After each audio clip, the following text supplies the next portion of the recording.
Kannada medium news ಎಲ್ಲರಿಗಾಗಿ ಕಾನೂನು video ಅಂಕಣಕ್ಕೆ ಸ್ವಾಗತ.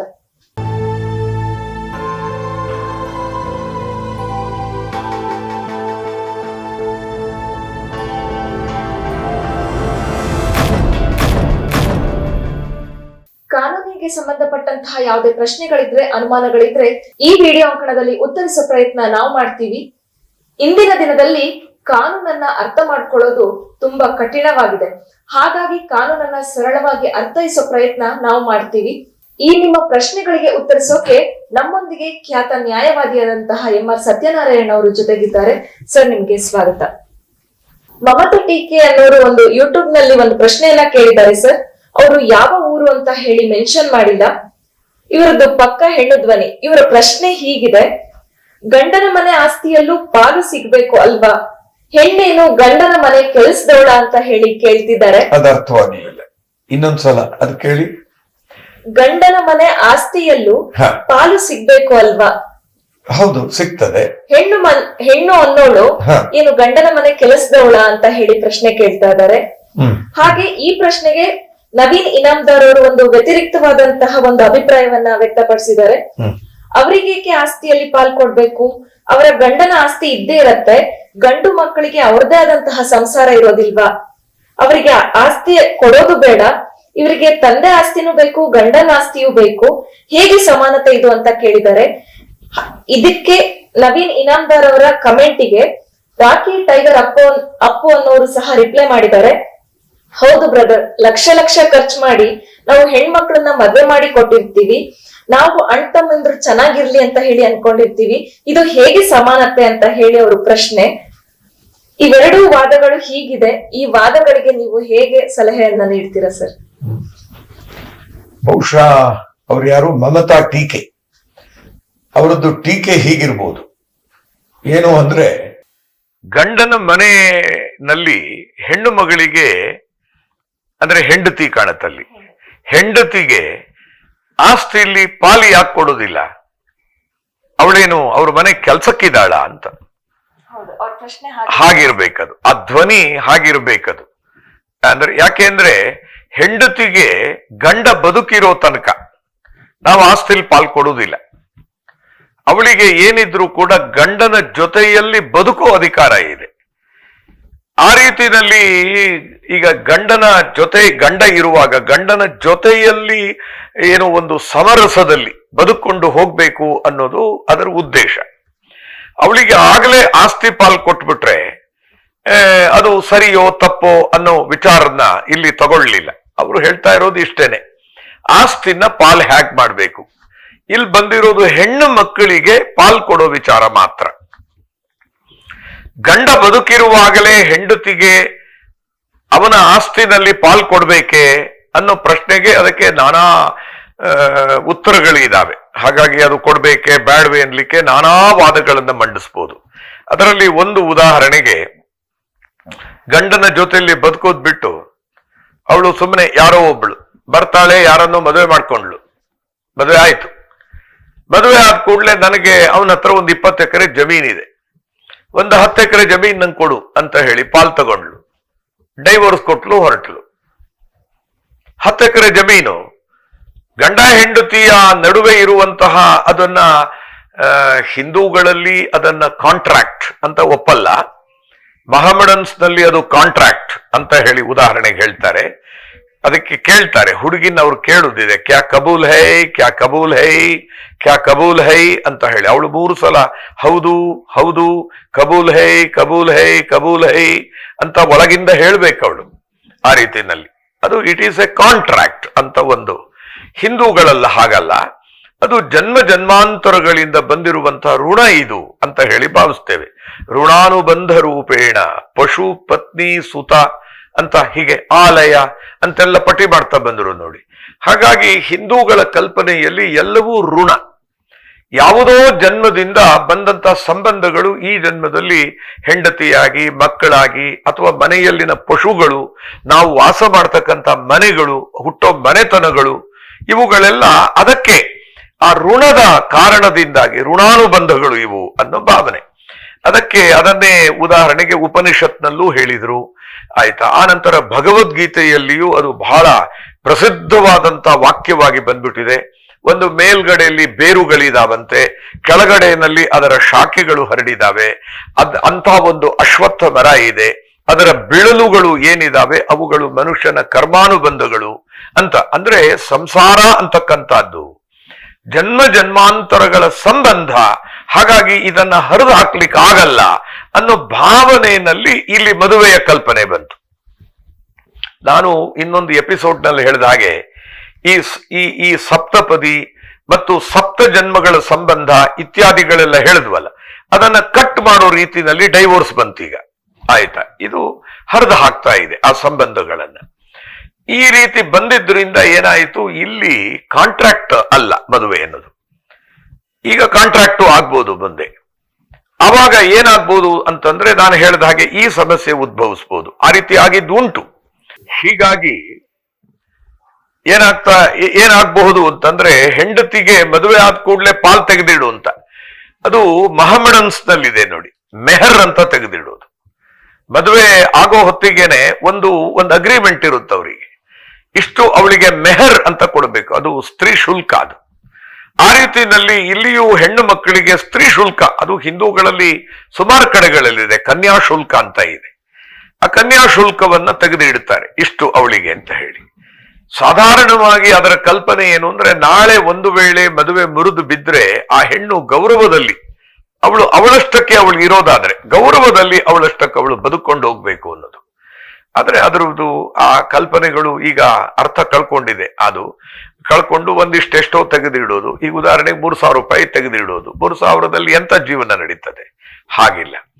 ಹಾಗಾಗಿ ಈಗ ಏನಾಗಿದೆ, ಆಸ್ತಿನಲ್ಲಿ ಮದುವೆಯಾದ ಕೂಡ್ಲೆ ಹಕ್ಕು ಕೊಟ್ರೆ ಬೇರೆ ಅದಕ್ಕೆ ಓವರ್ ಟೋನ್ಸ್ ಇದೆ. ಆಯ್ತಾ, ಅದರಲ್ಲಿ ಕೆಲವು ಅಂಡರ್ ಟೋನ್ಸು ಇದೆ. ಹಾಗಾಗಿ ಅದು ಕಷ್ಟದ ಕೆಲಸ. ಹಾಗಾಗಿ ಶಾಸನಕರ್ತರು ಈಗ ಮಾಡಿರೋದೇನು ಅಂತಂದ್ರೆ, ಹೆಣ್ಣು ಮಗಳಿಗೆ ಮಾತ್ರ ಪಿತ್ರಾರ್ಜಿತ ಆಸ್ತಿಯಲ್ಲಿ ಪಾಲ್ಕೊಡೋ ವಿಚಾರದ ಬಗ್ಗೆ ಕಾನೂನನ್ನ ಅಮೆಂಡ್ ಮಾಡಿರೋದು. ಇದು ಉತ್ತರ ಅದಕ್ಕೆ.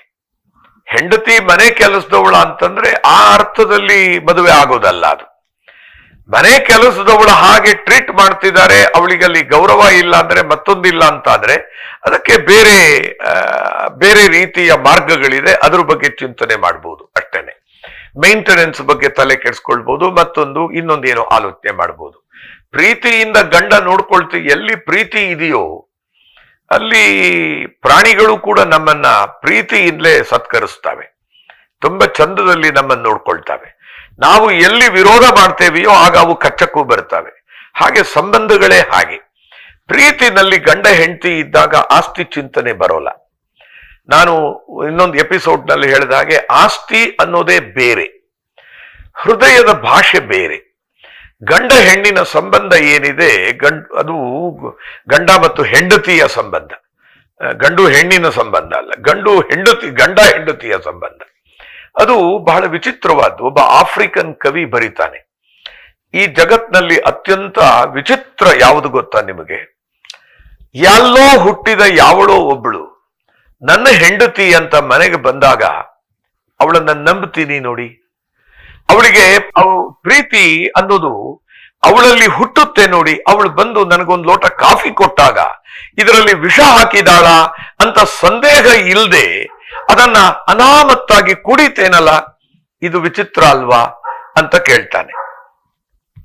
ಹಾಗೆ ಗಂಡ ಕೂಡ ಕೊಟ್ಟಿದ್ದನ್ನ ತಗೋ ಅಂತ ಪ್ರೀತಿಯಿಂದ ಕೊಟ್ಟಿದ್ದನ್ನ, ಅಥವಾ ಕೊಟ್ಟಿದ್ದನ್ನ, ಪ್ರೀತಿ ಅನ್ನೋ ಪದನ್ನು ತೆಗೆದ್ಬಿಡೋಣ, ಕೊಟ್ಟಿದ್ದನ್ನ ಹೆಂಡತಿ ಯಾವುದೇ ಸಂದೇಹ ಇಲ್ಲದೆ ಅದನ್ನ ತಗೊಳ್ತಾಳಲ್ವಾ, ಕುಡಿತಾಳಲ್ವಾ, ಅದು ಈ ಸಂಬಂಧ ಅಂತಕ್ಕಂಥದ್ದು. ಹಾಗೆ ನಂಬಿಕೆ ಮೇಲೆ, ಪ್ರೀತಿ ಮೇಲೆ ಈ ರೀತಿಯಲ್ಲಿ ಹೋಗುವಂತಹದ್ದು. ಅದಕ್ಕೆ ಆಸ್ತಿ ಅನಿವಾರ್ಯ ಅಲ್ಲ.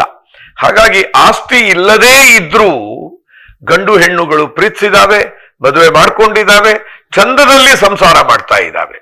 ಅವುಗಳಲ್ಲಿ ಆಸ್ತಿ ಏನೂ ಇಲ್ಲ ಆ ಗಂಡ ಹೆಂಡತಿಯರಲ್ಲಿ, ಆದ್ರೂ ಆ ಸಂಬಂಧ ತುಂಬಾ ಚೆಂದಾಗಿ ನಡ್ಕೊಂಡು ಹೋಗ್ತಾ ಇದೆ. ಆದ್ರಿಂದ ಅದು ಬೇರೆ ಪ್ರಶ್ನೆ. ಗಂಡ ಹೆಂಡತಿಯರ ಆ ಮಧುರ ಬಾಂಧವ್ಯ ಏನಿದೆ ಅದು ಬೇರೆ ಪ್ರಶ್ನೆ. ಅದಕ್ಕೆ ಆಸ್ತಿ ಅನಿವಾರ್ಯ ಏನಲ್ಲ. ಆಸ್ತಿ ಕೊಡದೇ ಇದ್ ಕೂಡಲೇ ಅವಳು ಮನೆ ಕೆಲಸದವಳ ಅಂತ ಭಾವನೆಯೂ ಕೂಡ ಮಾಡಬಾರದು ಅಂತ ನನ್ನ ಅಭಿಪ್ರಾಯ.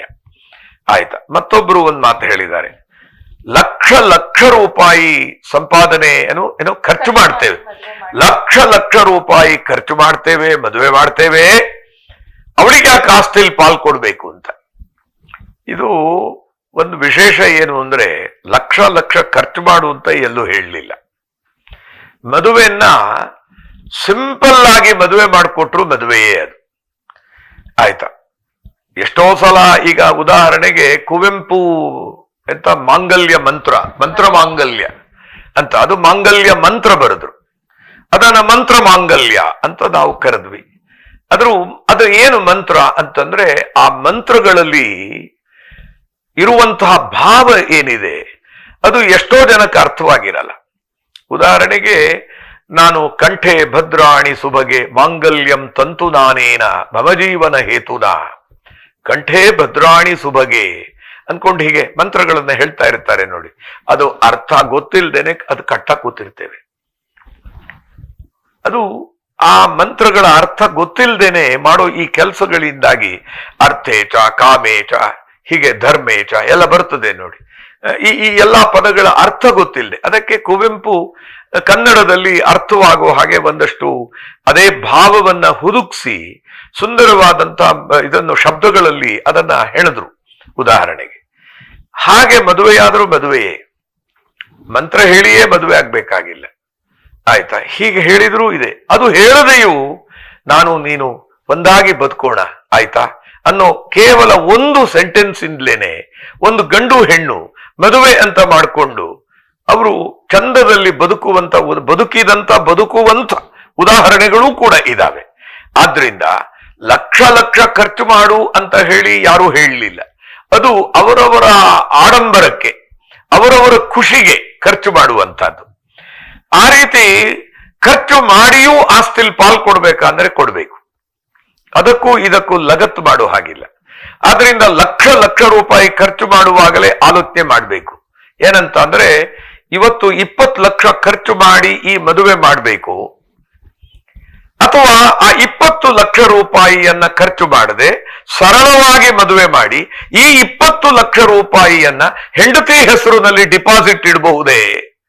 ಅವಳಿಗೆ ಆಸ್ತಿ ಕೊಡೋದ್ರ ಒಳಗೆ ನೋಡು ಸರಿತಾ ಅಥವಾ ಸವಿತಾ, ನೋಡು ನಿನಗೆ ಮದುವೆ ಮಾಡ್ಬೇಕಾದ್ರೆ ಲೆಕ್ಕ ಹಾಕು, ಇದು ಈ ತರ ಖರ್ಚು ಮಾಡಲ್ಲ, ಇದು ನಾಳೆ ಏನಾಗುತ್ತೋ ಏನ್ ಕಥೆಯೋ. ಅದು ಇವತ್ತಿನ ಪ್ರಪಂಚಕ್ಕೆ ವಾಸ್ತವ. ಅದು ನಾನೇ ಕಣ್ಣಾರೆ ನೋಡಿದ ಹಾಗೆ ನಾವು ಅಕ್ಷತೆ ಹಾಕಿ ಬಂದಿದ್ದೇವೆ, ಮಾರನೇ ದಿನ ಡೈವೋರ್ಸಿಗೆ ಅಲ್ಲಾಗಲೇ ಕೋರ್ಟ್ ಹತ್ರ ಬಂದಿದ್ದಾರೆ.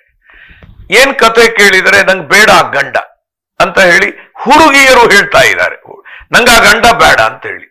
ಅಲ್ಲಮ್ಮ ನೋಡಿ ಸರ್, ನೀವು ನಂಗೆ ಉಪದೇಶ ಮಾಡಬೇಡಿ, ನಾನು ಐ ಆಮ್ ಪ್ರೂಡೆಂಟ್, ನನಗೆ ಅರ್ಥವಾಗತ್ತೆ, ನನಗೆ ಎಲ್ಲ ತೀರ್ಮಾನ ಮಾಡಿಯೇ ಬಂದಿದ್ದೇನೆ. ಅಲ್ಲಮ್ಮ ನೋಡಿ ಸರ್, ನೀವು ತೀರಾ ವಾದ ಮಾಡುವುದಾದ್ರೆ ನಾನು ನಿಮ್ಮ ಹತ್ರ ಕೂರಲ್ಲ, ಬೇರೆಯವ್ರ ಹತ್ರಕ್ಕೆ ಹೋಗ್ತೀನಿ, ನಂಗೆ ಡೈವೋರ್ಸ್ ಬೇಕು, ನಂಗೆ ಅವನ್ ಬೇಡ.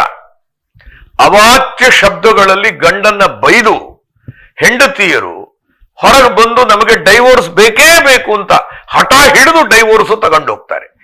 ನೆನ್ನೆ ಖರ್ಚು ಮಾಡಿದ್ರಲ್ಲ, ಸುಮಾರು 1.5 ಕೋಟಿ ರೂಪಾಯಿ ಖರ್ಚು ಮಾಡಿದ್ದಾರೆ. ಬರೀ ಆ ಮದುವೆ ಮಂಟಪಕ್ಕೇನೆ ಎಷ್ಟೋ ಲಕ್ಷ ಕೊಟ್ಟಿದ್ದಾರೆ.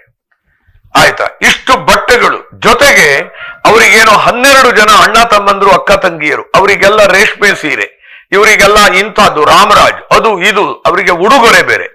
ಯಾರು ಹೇಳಿದ್ರು ಕೊಡಕ್ಕೆ? ಇವೆಲ್ಲ ಕೊಡ್ಬೇಕು ಅಂತ ಯಾವ ಶಾಸ್ತ್ರದಲ್ಲಿದೆ? ಖರ್ಚು ಯಾಕೆ ಮಾಡಿದ್ರಿ? ಆಯ್ತಾ. ಇದ್ರ ಬದಲು ಈಗ ಒಂದು ತಮಾಷೆಯಾಗಿ ಕೆಲವರು ಹೇಳಿದ್ದು ಉಂಟು. ಒಬ್ಬ ಜಡ್ಜ್ ಸಾಹೇಬರು ಏನಂತ ಅಂದ್ರೆ, ನೋಡಿ, ಈ ಕೋಟಿಗಟ್ಲೆ ಖರ್ಚು ಮಾಡೋ ಬದಲು ಇವರು ಇಷ್ಟು ವರ್ಷ ಸುಲಲಿತವಾಗಿ ಜೀವನ ನಡೆಸಿದ್ದಾರೆ ಅನ್ಲಿಕ್ಕೆ ಒಂದು ತೋಫಾ ಅನ್ನೋ ರೀತಿನಲ್ಲಿ ಇಷ್ಟು ಕೋಟಿ ಅವಾಗ ಕೊಟ್ಟಿದ್ರೆ ಒಳ್ಳೇದಿತ್ತೋ ಏನೋ ಅಲ್ವಾ MRS ಅಂತ ಕೇಳಿದ್ದು ಉಂಟು. ಇದು ಸತ್ಯವಾದಂತ ಸಂಗತಿಯೂ ಹೌದು, ಆಲೋಚನೆ ಮಾಡಬೇಕಾದಂತ ಸಂಗತಿ. ನಮ್ ದುರಂತ ಏನು ಅಂದ್ರೆ, ಜವಾಹರಲಾಲ್ ನೆಹರು ಬರೆಯುವಂತಹ ಮಾತು ಏನು ಅಂದ್ರೆ, ನಮ್ಮಲ್ಲಿ ಬ್ಯಾಂಕಿಗೆ ಹೋಗಿ ಸಾಲ ತರ್ತಾರೆ, ಬೆಳೆ ಸಾಲ, ಕೃಷಿ ಸಾಲ, ಬೇರೆ ಬೇರೆ ಸಾಲ. ಖರ್ಚು ಮಾಡೋದು ಎಲ್ಲಿಗೆ ಅಂದ್ರೆ, ಮದುವೆಗೆ, ಹಬ್ಬಕ್ಕೆ, ಇನ್ಯಾವುದೋ ಹರಿದಿನಕ್ಕೆ ಖರ್ಚು ಮಾಡ್ತಾರೆ, ಮತ್ತೆ ಸಾಲದಲ್ಲಿ ಬೀಳ್ತಾರೆ. ಅದನ್ನ ಕಟ್ಟಕ್ಕಾಗದೆ ಮತ್ತೆ ಬ್ಯಾಂಕಿಗೆ ಹೋಗ್ತಾರೆ.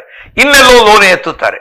ಹೀಗೆ ಅವರಾಗಿ ಗುಂಡಿ ತೋಡ್ಕೊಂಡು ಅವನಿಗೆ 5 ಜನ ಹೆಣ್ಣು ಮಕ್ಕಳಿದ್ರು, 5 ಜನ ಹೆಣ್ಣು ಮಕ್ಕಳಿಗೂ ಆ ಮಗಳಿಗೆ ಇಷ್ಟು ಬಂಗಾರ ಹಾಕಿದ್ದೇನೆ, ಅವಳಿಗೆ ಇಷ್ಟು ಕೊಟ್ಟಿದ್ದೇನೆ, ಅವಳಿಗೆ ಇಷ್ಟು ಮಾಡಿದ್ದೀನಿ, ತಗೋ ಇವಳಿಗೂ ಅದೇ ಮಾಡು, ಅವಳಿಗೂ ಅದೇ ಮಾಡು. ಆ ಮಕ್ಕಳು ಕೂಡ ಹಾಗೆ ಕೇಳ್ತಾರೆ, ಅಪ್ಪ ನೀನು ಆ ಹಿರಿಯಕ್ಕನಿಗೆ ಅಷ್ಟು ಖರ್ಚು ಮಾಡಿದ್ದೆ, ನಂಗೆ ಯಾಕೆ ಹೀಗೆ ಅಂತ ಅವ್ರದ್ದು ಬೇರೆ ಗಲಾಟೆ.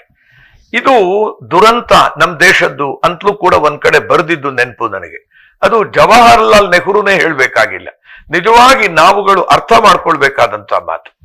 ಹಣವನ್ನ ಮದುವೆಗೆ ಎಷ್ಟು ಖರ್ಚು ಮಾಡ್ಬೇಕು, ಯಾಕೆ ಖರ್ಚು ಮಾಡ್ಬೇಕು, ಶಾಸ್ತ್ರ ಏನು, ಅದರ ಅರ್ಥ ಏನು, ಅದು ಸಾಧ್ಯವೇ, ಈ ಕಾಲಕ್ಕೆ ಬೇಕೇ, ಏನ್ ಕತೆ ಅಂತ ಅದನ್ನ ಅರ್ಥ ಮಾಡ್ಕೊಂಡ್ರೆ ಈ ಪ್ರಶ್ನೆ ಉದ್ಭವಿಸೋದೇ ಇಲ್ಲ. ಆದ್ರಿಂದ ನಾನು ಹೇಳುವುದು, ಆ ನಾಳೆ ನೋಡಿ ಒಂದು ಪ್ರಸಂಗದಲ್ಲಿ 1 ವಾರದ ಕೆಳಗೆ ಮದುವೆ ಮಾಡ್ಕೊಂಡ್ರು ಯಾರೋ ಒಬ್ಳು, ಗಂಡ ಸತ್ತೇ ಹೋದ. ಅವನ ಕೆಲಸ ಈಗ ಇವಳಿಗೆ ಸಿಗೋ ಸ್ಥಿತಿಲಿಲ್ಲ. ಇವಳು ಹೊಟ್ಟೆ ಪಾಡಿಗೆ ಏನ್ ಮಾಡ್ಬೇಕು, ಆಯ್ತಾ? ಅವಳು ಈಗ ಗಂಡನ ಮನೆಯಲ್ಲೇ ಇರ್ಬೇಕಾ, ಗಂಡನ ಮನೆಯಲ್ಲಿ ಆಸ್ತಿ ಗೀಸ್ತಿ ಅಷ್ಟೊಂದು ಇಲ್ಲ, ಅವಳನ್ನ ನೋಡ್ಕೊಳ್ತಾರೆ ಅನ್ನೋ ಧೈರ್ಯವೂ ಇಲ್ಲ. ವಾಪಸ್ ತವರು ಮನೆಗೆ ಬರ್ಬೇಕಾ, ಇಲ್ಲಿರ್ಬೇಕಾ, ಅವಳ ಮುಂದಿನ ಜೀವನ ಏನು? ಅದರ ಬದಲು ಆ ಲಕ್ಷವನ್ನ ಅವಳ ಹೆಸರಿನಲ್ಲೊಂದು ಡಿಪಾಸಿಟ್ ಇಟ್ಟುಬಿಟ್ಟಿದ್ರೆ ಬಹುಶಃ ಅವಳಿಗೊಂದು ಜೀವನಕ್ಕಾದ್ರೂ ಒಂದು ಉಪಾಯ ಆಗ್ತಿತ್ತೋ ಏನೋ. ಅದರಿಂದ ಈ ಪ್ರಶ್ನೆಯಲ್ಲಿ ಕಾನೂನು ನಿಮಗೇನು ಉಪಕಾರ ಮಾಡಲ್ಲ. ಅವರು ಅರ್ಥ ಮಾಡ್ಕೊಳ್ಬೇಕಾದ್ದೇನು ಅಂದ್ರೆ, ಕಾನೂನಿನಲ್ಲಿ ಎಲ್ಲಿಯೂ ನಮ್ಮ ಹಿಂದೂ ಮ್ಯಾರೇಜ್ ಆಕ್ಟ್ ಅಲ್ಲಿ you must spend lakhs of rupees over marriages ಅಂತ ಎಲ್ಲೂ ಹೇಳಲಿಲ್ಲ. ಖರ್ಚು ಮಾಡಿದ್ದನ್ನ ಅದು ನೀವು ಖರ್ಚು ಮಾಡಿದ್ದೀರಿ, ಯಾಕೆ ಹಾಗೆ ಖರ್ಚು ಮಾಡಿದಿರಿ ಅನ್ನೋ ಪ್ರಶ್ನೆ ಕಾನೂನು ಕೇಳಲ್ಲ.